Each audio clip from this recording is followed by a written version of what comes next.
The chrome handle of the truck didn't just feel like ice, it felt like a finality. Through the howling wideout of the North Cascades, a tiny shivering German Shepherd puppy named Rook did the impossible. He leaped, his frozen paws clawing at the metal, desperate to trigger the latch that stood between his family and his snowy grave. Inside, Chief Petty Officer Mason Keene sat in the dim glow of his dashboard, a man who had spent 20 years in the SEALs perfecting the art of detachment. He had seen enough lost causes to believe the world was beyond saving. But then came the sound, the sharp rhythmic clack-clack of a pup seizing the handle. Looking through the glass, he saw more than just animals. He saw a mother dog and two other pups, Pippa and Bear, their lives flickering out in the sub-zero wind. What happens when a man who has sworn off the world meets a creature that refuses to let him go? Stay tuned, because the mystery of the stripped SUV nearby and the secret Mason carries from Operation Red Sky is about to change everything. Before we get deep into the story, please let me know in the comments where you're watching from. Hit subscribe if you're hooked in and ready to enjoy this story, because tomorrow, I have another beautiful story to share with you and I don't want you to miss it for anything. Now let's get into the story. The air atop the Throat Mountain Pass was thick enough to choke a turbine. It was a record-breaking blizzard, the kind that turned the jagged Cascades into a graveyard of pale ghosts. Mason Keene, 42, gripped the wheel of his idling 4x4, his mechanic's tactical gloves creaking against the leather. With a salt and pepper buzz cut and eyes the color of a freezing sea, Mason looked like the operational cynicism he lived by, weathered, hardened, and intentionally solitary. He had retreated to a reinforced cabin to escape a world he felt had betrayed his team during a mission gone wrong. He wasn't looking for a mission, he was looking to fade out. But as his high-output headlights cut through the gloom, they hit a dark, moving shape. A large German Shepherd mother was huddled against a stalled, stripped SUV, a vehicle that shouldn't have been there. Before Mason could process the tactical anomaly, Rook, the smallest of the litter, lunged for the door. The puppy's cry was a frequency Mason hadn't heard since a failed extraction in the Afghan mountains, a sound that pierced through his permafrost soul. Stepping out, his boots sinking into the powder, Mason felt the familiar weight of the no man left behind creed. He looked at the mother dog, her black and tan fur clumped with ice, and saw the same haunting desperation he'd seen in the eyes of his fallen brothers. "Extraction initiated," he whispered, his voice raspy from years of calling out orders over radio static. He reached for the pups, not knowing that by pulling them into the warmth of his cab, he was finally beginning the long trek back to his own humanity. The January 2026 blizzard didn't just scream through the North Cascades, it hunted. High in the mountain pass known locally as the Throat, the wind hit speeds that could strip the paint off a reinforced hull, turning the world into a featureless void of white crystalline teeth. Chief Petty Officer Mason Keene gripped the wheel of his modified 4x4, his mechanic's tactical gloves creaking against the leather as he fought the steering. At 42, Mason's body was a map of old scars, but it was the operational cynicism in his steel blue eyes that truly defined him. He was a man who had traded the no man left behind creed for a self-imposed exile in a mountain fortress, convinced that the world was a machine designed to break everything he had ever loved. He lived by a strict routine of silence, his salt and pepper buzz cut reflecting the gray, unforgiving landscape he now called home. The Throat was a death trap even in clear weather, but today the permafrost seemed to be reclaiming the very asphalt. Mason's high-output LED light bar cut through the wideout, illuminating the skeletal remains of a vehicle halfway up the pass. He slowed, his tactical instincts overriding his desire to reach the warmth of his cabin. It was an SUV, a late-model civilian rig, but it had been stripped with professional precision. The tires were gone, the doors were ajar, and the interior had been gutted, leaving a hollowed-out shell that shouldn't have been there. In his world, a stripped vehicle in a dead zone wasn't an accident. It was a tactical anomaly. He was about to shift back into drive when he heard it, a sound that shouldn't have existed in a sub-zero gale. It was a metallic clack-clack, sharp and frantic. Mason froze, his hand hovering over his gear shift. He looked toward the passenger side window, and for a split second he thought the mountain was playing tricks on his combat-fatigued mind. A tiny, shivering German Shepherd puppy had leaped from the snow, its front paws clawing desperately at the chrome truck handle. This was Rook, a ball of black and tan fur matted with ice, his eyes wide with a terror that Mason recognized all too well. The pup's teeth were bared, not in aggression, but in a primitive, heartbreaking plea for entry. The puppy wasn't just begging. He was attempting to trigger the latch, his small frame trembling with an intensity that defied the freezing temperatures. "You've got to be kidding me," Mason muttered, his voice raspy from days of disuse.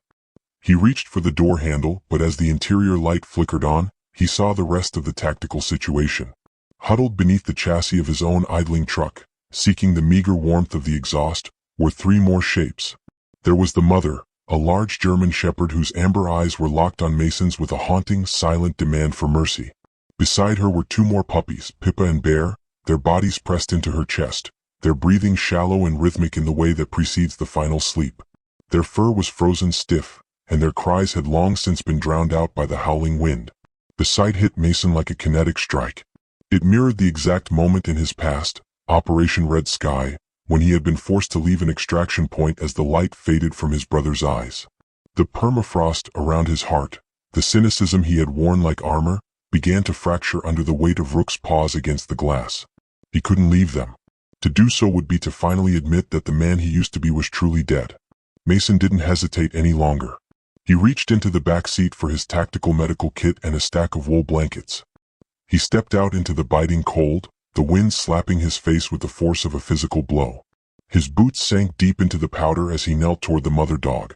She didn't growl, she simply lowered her head, allowing him to scoop up the nearly lifeless Bear and Pippa. Rook tumbled into his arms next, a tiny engine of frantic, freezing energy. "Extraction initiated," Mason whispered, the old SEAL terminology grounding him in a purpose he thought he'd lost. He loaded the pack into the heated cabin of his truck, wrapping them in layers of wool and turning the vents toward them. The mother climbed in last, her gaze lingering on the stripped SUV in the distance before she settled onto the floorboards.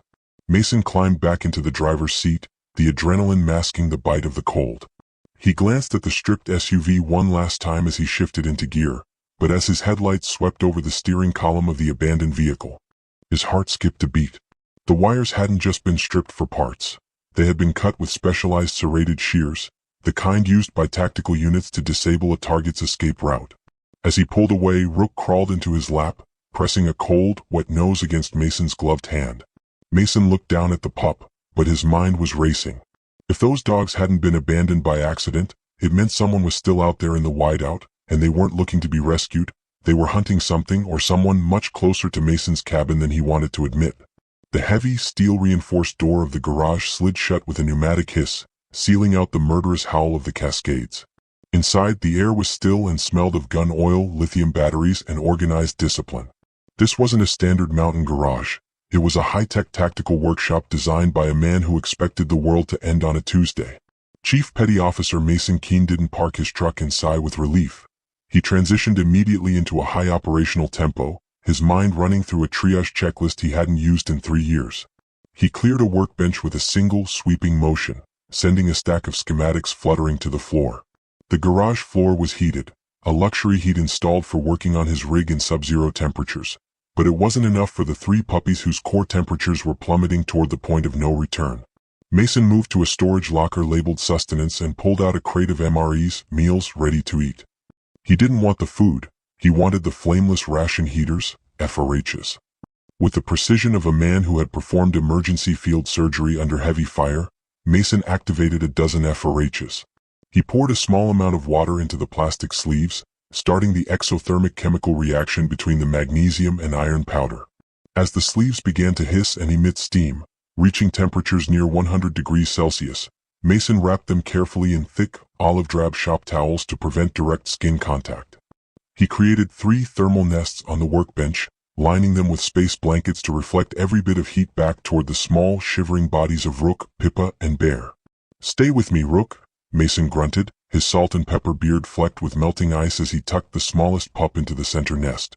Rook's tiny chest was barely moving, but the pup's paws still twitched, a reflexive memory of the chrome handle he had fought so hard to turn. The mother dog stood by the workbench, her black and tan fur dripping onto the concrete. She didn't pace. She watched Mason with a chilling, tactical stillness that reminded him of a canine handler observing a trainee. She was exhausted, her ribs visible beneath her matted coat, but she refused to lie down until she saw her litter begin to stir. As the garage warmed, the silence began to weigh on Mason. It was the kind of silence that invited ghosts.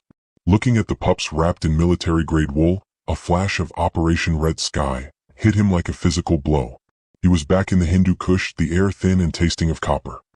He remembered the feeling of another life slipping through his gloved hands, a brother in arms whose thermal signature had faded to gray on his HUD while the extraction bird was forced to wave off due to a similar whiteout.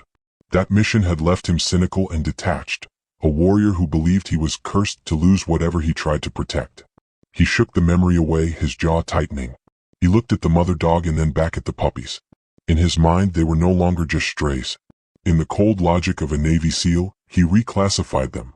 They were unconventional assets. They were high-drive German shepherds, survivors of a mountain pass that killed seasoned men. If they were assets, then he was their commanding officer.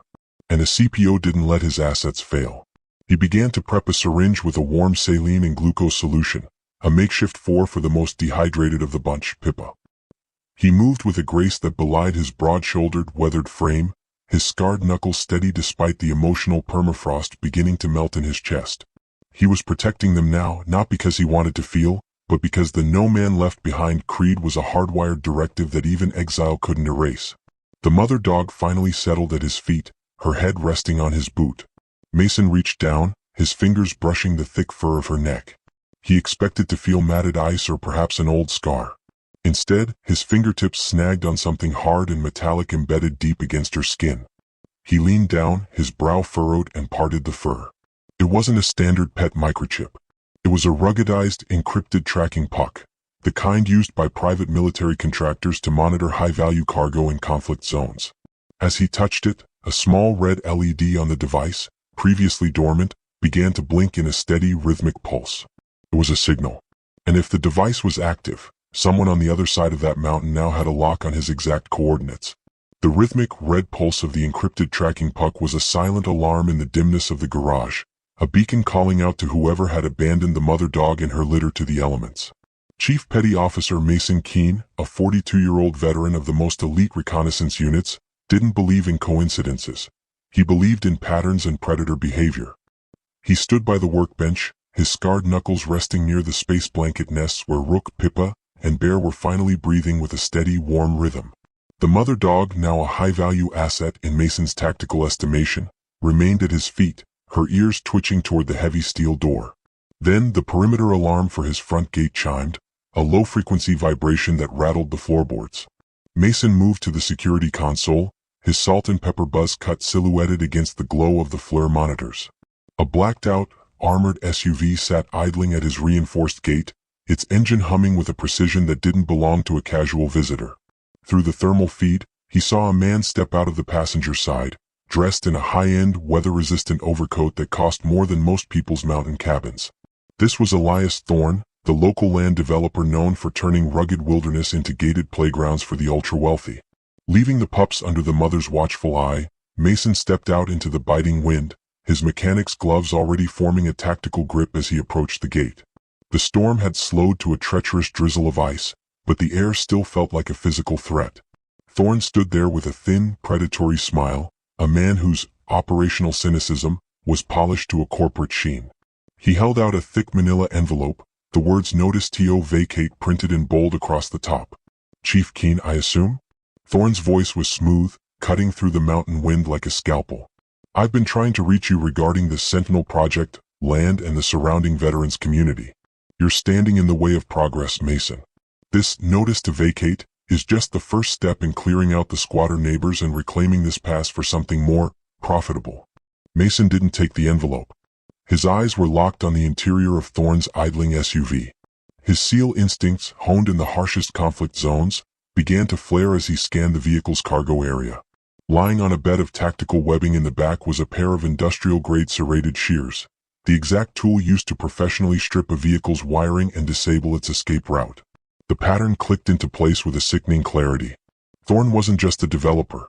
He was the one responsible for the gutted SUV in the Throat Pass.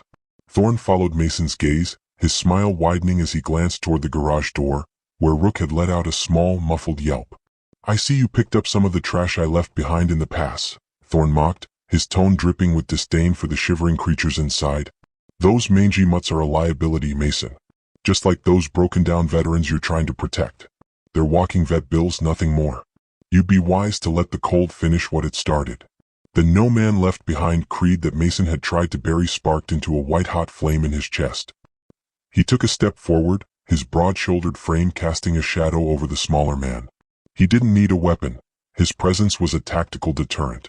He knew now that the tracking puck in the mother dog's neck wasn't just for monitoring cargo. It was a leash Thorn had used to track his assets until he decided they were no longer useful.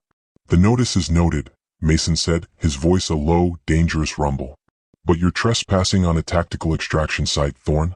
And if I see your rig near my gate or those veterans' cabins again, I won't be serving papers." Thorn chuckled, stepping back into the safety of his armored SUV. "We'll see how long your faith lasts when the next storm hits, Chief. You can't save everyone." As the black vehicle turned and disappeared into the gray wideout, Mason turned back toward his garage. He looked at the blinking red light on the security console, realizing that Thorn hadn't come just to serve a notice. He had come to confirm the location of the tracking signal. Just as Mason reached for his radio to alert the neighboring veteran community, the red LED on the puck inside the garage didn't just blink. It turned a solid, steady green, and a low-frequency hum began to vibrate from the mother dog's collar, signaling that a secondary, much larger recovery team was already closing in on the cabin's perimeter.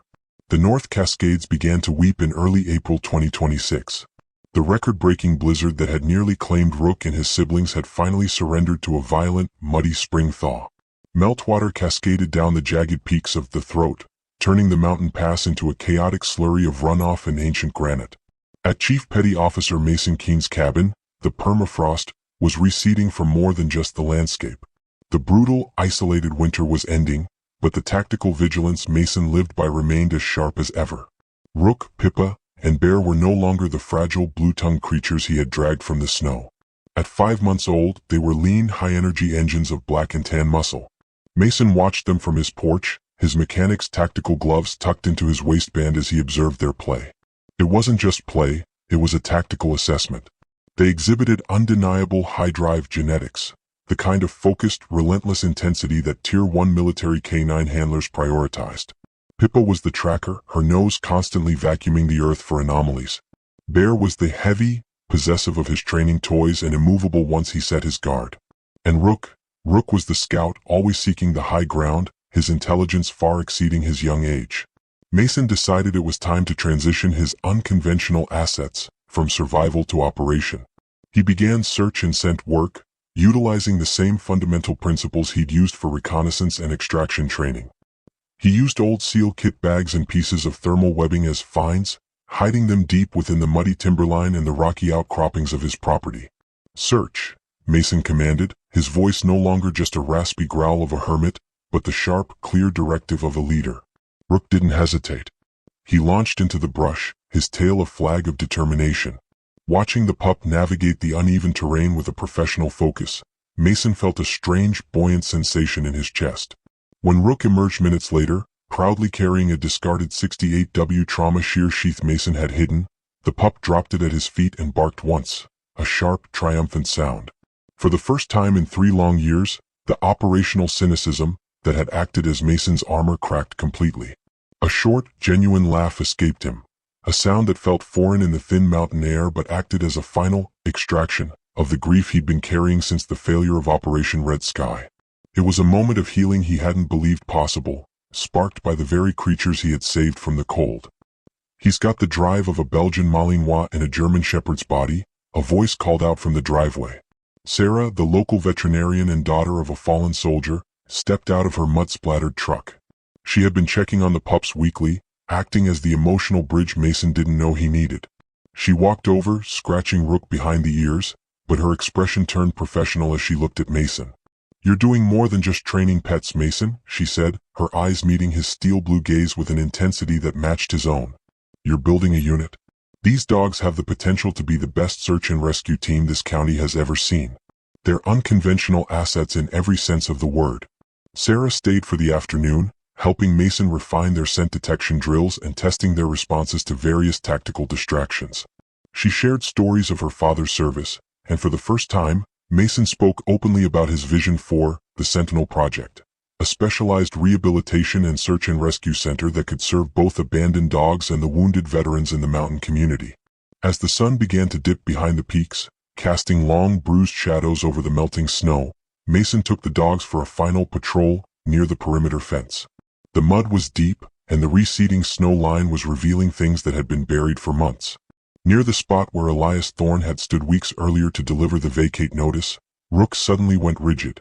His high-drive playfulness vanished instantly, replaced by the low, guttural growl of a sentinel. He wasn't looking at the woods. He was staring at a patch of black, slushy earth where a heavy drift had finally melted away. Mason approached, his hand hovering near the Leatherman Wave Plus on his belt. Half buried in the mud was something metallic and modern. Not trash, but a discarded high-encryption digital transceiver, the kind used by private security teams to establish a mesh network in areas without satellite coverage. Next to it, pressed deep into the softening earth, was a footprint. A heavy, lugged combat boot print that hadn't been made by a land developer in an overcoat. It was fresh, made within the last hour. As Mason knelt to inspect the device, a low-frequency hum vibrated through his boots, followed by the sound of a distant, muffled explosion echoing from the direction of Vets Row. The wolf at the gates wasn't just a developer with a legal notice. He was the vanguard of a much larger, more violent operation that had been waiting for the snow to clear. Mason realized with a jolt of adrenaline that the spring thaw hadn't just brought life back to the mountain. It had unearthed a conspiracy that was about to turn his sanctuary into a literal battlefield.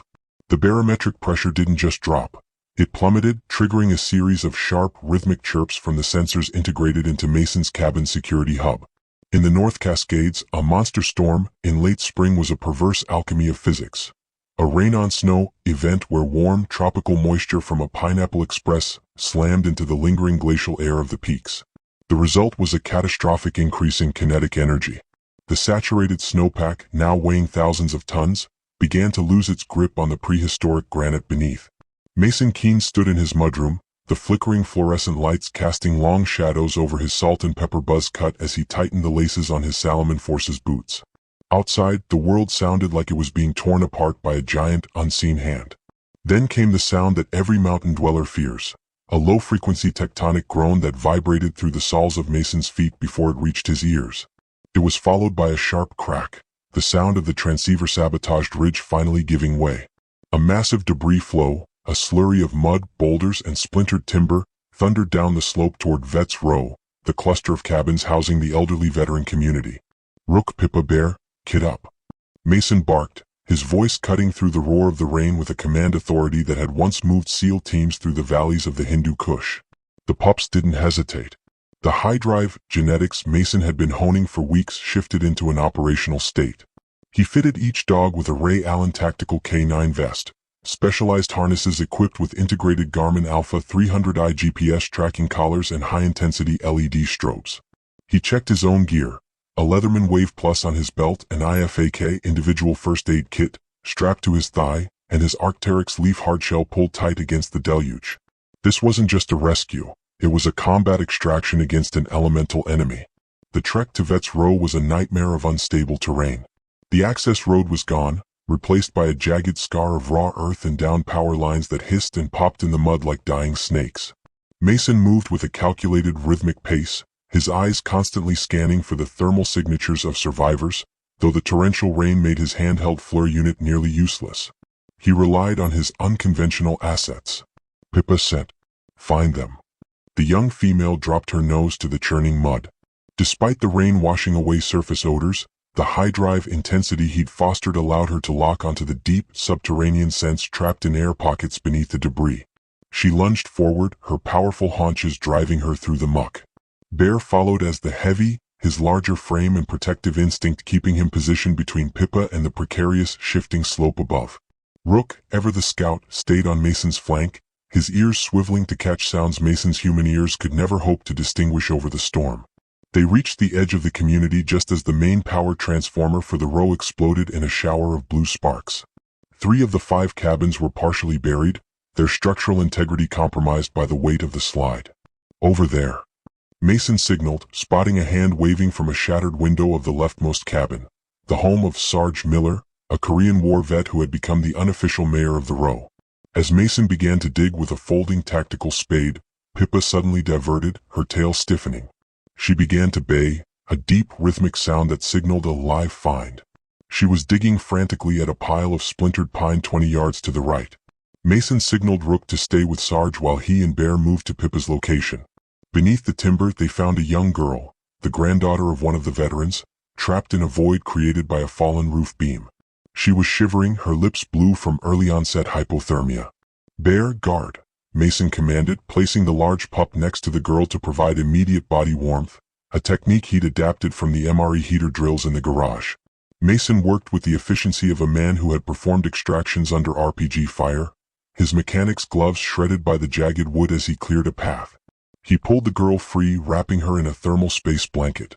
But as he stood up to carry her toward the relative safety of his truck, Rook let out a low, guttural snarl that Mason had only heard once before, at the gate when Elias Thorne had arrived.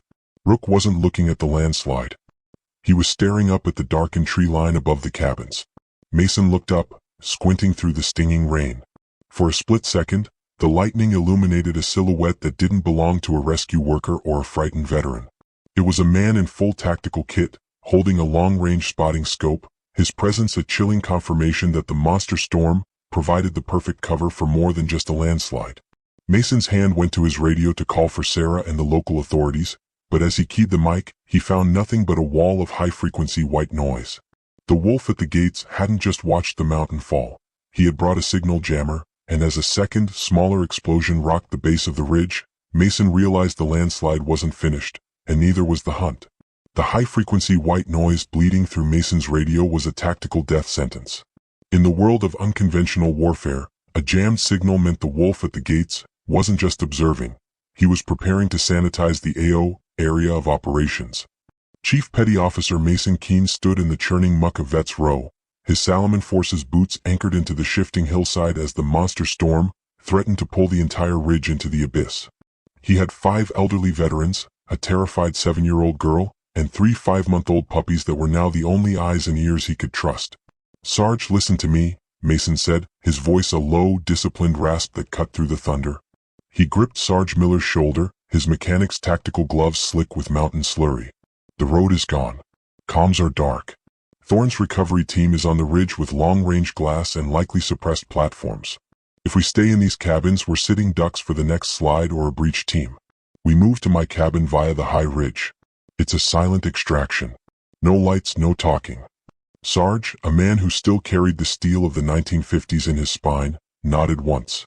"We follow your lead, Chief." Mason checked his Garmin Alpha 300i. The screen glowed faintly, showing 3 blue icons, Rook, Pippa, and Bear, fanning out in a defensive perimeter. The pups, integrated into their Ray Allen tactical vests, were the only reason they hadn't been flanked yet. Rook was 20 yards ahead, his silhouette a ghost in the rain, while Bear remained anchored to the young girl's side, acting as a living heater and a physical stabilizer against the wind. The ascent toward the Bridge of Sighs, a narrow spine of granite that was the only path left to Mason's property, was a grueling test of human and canine endurance. Mason moved at point, his Leatherman Wave Plus clipped to his harness, ready to clear snag gear or cut emergency lines. Behind him, the veterans moved in a staggered file, their old joints groaning as loudly as the shifting timber around them. Suddenly, Rook went low, his belly pressing into the freezing mud. He didn't bark. Mason had trained him that sound was a liability. Instead, the pup's Garmin icon on Mason's wrist pulsed red, a haptic alert triggered by the dog's sudden spike in heart rate and focused stillness. Mason signaled freeze with a flat palm. Through the veil of the downpour, a pale green beam of an IR infrared laser swept across the pine needles just inches from Sarge's boots. Thorne's team was using high-end thermal optics to hunt for their assets. Mason realized with a surge of operational cynicism that Thorne didn't care about the veterans. He wanted the dogs back, and he wanted Mason's cabin, the Sentinel Project land, cleared of any witnesses. "Pippa, flank left. Find the gap," Mason whispered, a command the young female understood through the subtle vibration of her collar. As Pippa vanished into the brush to sniff out a path away from the laser's sweep, Bear stayed huddled with the girl, his low-drive stillness hiding their heat signatures behind a fallen cedar. The extraction was no longer just about surviving the mountain's revenge. It was a high-stakes game of hide-and-seek with professional killers. Mason reached into his IFAK, not for a bandage but for a small, specialized IR strobe.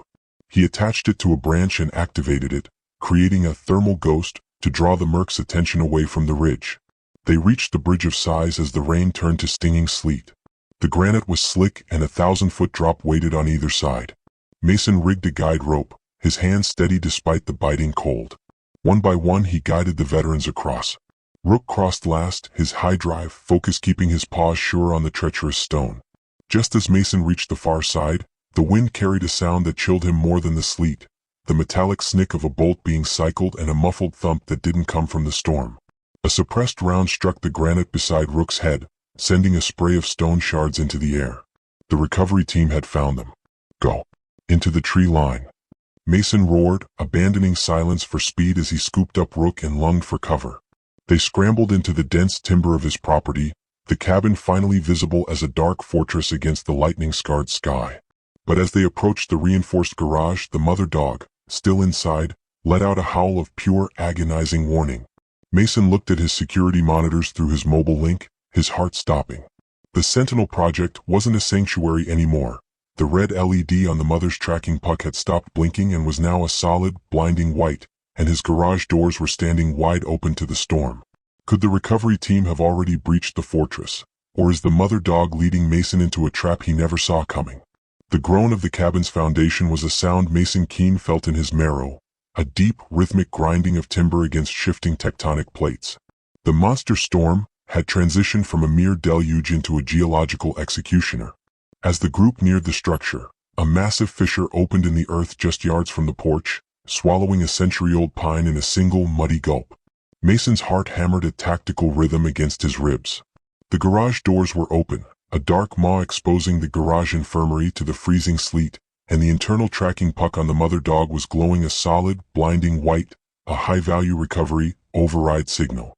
"Sarge, take the girl and the others to the storm cellar under the north joists," Mason commanded, his voice tight with the discipline of a CPO who had navigated 100 Broken Arrow scenarios. "The foundation is failing. If the cabin slides, that cellar is the only reinforced box on this mountain. Rook with me. Pippa Bear, guard the flank." Mason didn't use a flashlight. He lowered his PVS-31 night vision goggles, the world blooming into a grainy, high-contrast green. He stepped into the garage, his Salomon Forces boots moving silently through the slurry of mud and spilled medical supplies. The smell of ozone and wet fur was overpowering. In the center of the room, illuminated by the ghostly white light of her own collar, the mother dog stood over a fallen man in tactical gray. She wasn't biting, she was pinning him, her weight anchored with a lethal, calculated stillness. "Status?" Mason barked, his hand hovering over the Leatherman Wave Plus on his hip, though his primary weapon was the 70-pound apex predator he had saved from the snow. A second shadow moved in the corner, a man leveling a suppressed subcompact at Mason. Before the operator could squeeze the trigger, a blur of black and tan intercepted him. It was Rook. The pup hadn't been trained for a full takedown yet, but his high-drive genetics and the sentinel instinct Mason had nurtured saw the threat before the human eye could process it. Rook launched himself at the man's leading arm, his small but sharp teeth finding the gap in the merc's tactical sleeve. It was the distraction Mason needed. Mason closed the distance in 3 explosive strides, utilizing a CQC close-quarters combat maneuver that ended with the operator slumped against the workbench, his weapon skittering across the floor. Mason didn't celebrate. He grabbed the mother dog's lead, his mechanic's gloves gripping the Ray Allen tactical webbing as the floor beneath them suddenly tilted at a sickening 15-degree angle. "The ridge is going," Mason roared. A deafening crack echoed through the garage as the main support beam snapped. The back half of the garage infirmary, the section housing Mason's specialized search equipment and the Operation Red Sky Memorial, simply vanished into the darkness as the hillside fell away. The mother dog lunged forward, not toward the exit, but toward the yawning abyss where the floor used to be, her bark a frantic, rhythmic alarm. Mason scrambled to the edge of the new precipice, his headlamp cutting through the dust and sleet. Below, snagged on a protruding piece of rebar and dangling over a 500-foot drop into the churning mud, was the high-value crate Thorne's men had been trying to extract. But as the crate swung in the wind, the side panel broke away, revealing that Thorne hadn't been hunting for gear or encrypted data. Inside the crate, wrapped in the same thermal blankets Mason had used to save the pups, was something that made the operational cynicism in his soul turn to pure, cold fire. The mother dog wasn't just an asset. She was a witness to a secret buried deeper than any landslide, and as the crate began to slip from the rebar, Mason realized that saving the secret would mean letting go of the cabin, and the only home he had left. The abyss beneath the garage infirmary was a churning throat of mud and pulverized granite, and it was screaming for more. As the back half of the cabin's foundation disintegrated, Chief Petty Officer Mason Keene didn't retreat. He shifted into a high-angle rescue posture. He stood on the edge of the jagged floorboards, his Salomon Forces boots gripping the splintered wood as the wind-driven sleet threatened to push him into the dark. Through the green-tinted world of his PVS-31 night vision goggles, he watched the crate swing violently. As it tilted, a small, pale hand reached out from the thermal blankets. Not a pup, but a child. The mother dog's frantic howling wasn't just for a missing cargo. She had been guarding a 7-year-old boy, the missing son of the whistleblower who had first tried to expose Thorne's Sentinel Project land grab. Rook anchor. Stay. Mason's voice was a whip crack of command. The pup, sensing the gravity of the tactical situation, dug his paws into the reinforced concrete of the remaining garage floor. Mason didn't have time to rig a standard tripod. He sprinted to his Peterbilt 579, parked just outside the breach zone, and slammed the winch into free spool. He grabbed a length of Sterling static climbing rope and a Petzl ID descender from his search and rescue kit. His mechanic's tactical gloves blurred as he tied a figure-8 follow-through knot to the truck's heavy-duty recovery shackle. Pippa Bear heel. He ordered the other 2 pups to stand guard at the garage entrance, their high-drive energy channeled into a defensive watch as the storm's lightning illuminated the mercs still lurking in the tree line. Mason stepped into the void. The descent was a chaotic blur of stinging sleet and the smell of ozone. He utilized a 3-to-1 mechanical advantage system, his Leatherman Wave Plus slicing through a snagged tarp that threatened to foul the line. As he reached the crate, the rebar holding it let out a sickening, metallic shriek. The landslide was accelerating, the very mountain beneath him dissolving into a slurry. He reached into the crate, his scarred knuckles brushing against the boy's terrified face. "I'm Chief Keene. I've got you," he whispered, his operational cynicism completely replaced by the no-man-left-behind directive that had defined his life. He clipped the boy's makeshift harness into his own Arc'teryx Leaf combat belt. Suddenly the rebar snapped. The weight of the crate and the rescue slammed into the rope, the force nearly yanking Mason's arm from its socket. Above him, on the crumbling lip of the garage, Rook began to bark, a sharp, rhythmic cadence that Mason had trained for emergency haul. The pup wasn't just barking. He was pulling, his small frame straining against the static line, providing the extra pound-feet of torque Mason needed to keep from spinning into the dark. Haul. Rook haul. Slowly, inch by agonizing inch, the winch on the truck whirred to life. Mason had triggered the remote on his belt. As they ascended, the mother dog leaned over the edge, her teeth gripping Mason's collar to help heave them over the threshold. They rolled onto the solid concrete just as the remaining section of the garage floor gave way, disappearing into the mud with a sound like a freight train derailment. Mason lay there for a second, the boy huddled against his chest and Rook licking the salt and sleet from his face. He had won. He had saved the boy, the pups, and the secret Thorne had tried to bury. But as he looked at his Garmin Alpha 300i, a new alert began to pulse. The high-value tracking signal from the mother dog hadn't gone dark with the destruction of the merc's equipment. Instead, the signal had shifted to a secondary encrypted frequency, one that was being broadcast from inside the very storm cellar where Sarge and the other veterans were supposed to be safe. Mason realized with a jolt of adrenaline that the traitor wasn't just at the gates. The wolf had been inside the pack the entire time, and as the cabin groaned for the final time, the sound of a single suppressed gunshot echoed from beneath the floorboards. The suppressed gunshot from the storm cellar didn't signal the end of a veteran, but the desperate final act of a cornered rat. Mason Keene moved through the skeletal remains of his cabin like a ghost, his Salomon Forces boots finding purchase on the tilted joists. He breached the cellar door with a precision that bypassed the failing hinges, his PVS-31 night vision goggles locking onto the heat signature of the intruder. It wasn't one of the veterans. It was Thorne's lead tactical coordinator, a man who had survived the landslide only to find himself trapped in a concrete box with 3 enraged retired Marines and a Korean war sergeant who still knew how to disarm a man with a look. Sarge Miller had already neutralized the threat, the mercenary's weapon kicked into a corner, and the single shot had gone wild into the reinforced ceiling. "Extraction complete, Chief," Sarge grunted, his old eyes reflecting the green glow of Mason's goggles. "We were just waiting for the cavalry."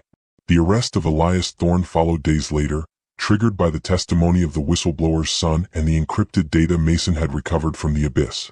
The landslide had claimed the physical cabin, but it had unearthed the evidence needed to dismantle Thorne's predatory empire forever. The wolf was behind bars and the mountain was finally silent. 1 year later, in July 2027, the North Cascades were no longer a battlefield, but a sanctuary. The jagged peaks were bathed in the soft, golden light of a summer twilight that smelled of cedar and high-altitude wildflowers. Mason Keene sat on the expansive porch of the newly constructed Sentinel Project headquarters, a facility built on the very ground where his old cabin had once stood. He wasn't wearing tactical gear today. He wore a simple t-shirt and work trousers, his mechanic's gloves resting on a side table. Beside him, Rook sat with the quiet dignity of a seasoned partner. The pup who had once clawed at a truck handle was now a 75-pound powerhouse of black and tan muscle, his ears swiveling to catch the barks of Pippa and Bear as they led a group of veterans through a scent detection course in the valley below. The mother dog rested at Mason's feet, her amber eyes peaceful, the tracking puck replaced by a simple leather collar. Mason reached into his pocket and pulled out a weathered, sweat-stained photograph of his old SEAL unit from Operation Red Sky.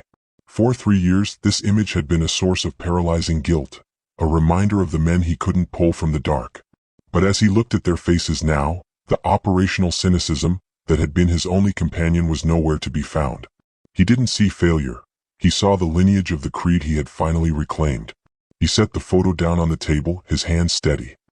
He realized then that faith wasn't a feeling you waited for in the silence of a mountain cabin. It wasn't a spark that suddenly appeared. Faith was an action. It was the decision to turn the key when the world said to stay home. It was the grit to descend into an abyss for a stranger. It was the hand that reaches back into the cold the moment a desperate paw hits the chrome handle. He looked at Rook, and the dog leaned into his leg, a silent acknowledgement of the bond that had saved them both. The mountain had taken his home, but the dogs had given him a mission. And as the first stars began to pierce the purple sky over the pass, Mason knew his watch hadn't ended in that desert years ago. It was only just beginning here, at the gates of the sanctuary he had built from the ruins of the storm. Even as the Sentinel Project prepared to welcome a new litter of rescues tomorrow, Mason wondered if the true mystery of the mountain was finally solved, or if the next unconventional asset was already waiting just beyond the tree line for the next great thaw. Mason Keene thought his watch had ended in a desert far away. He didn't know his most important mission would begin with a freezing puppy and a truck handle in a blizzard. If you believe that we are never truly alone as long as we have a purpose and a loyal friend, hit like and subscribe. Tell us, have you ever had an animal save you when you were at your lowest? God bless and stay frosty.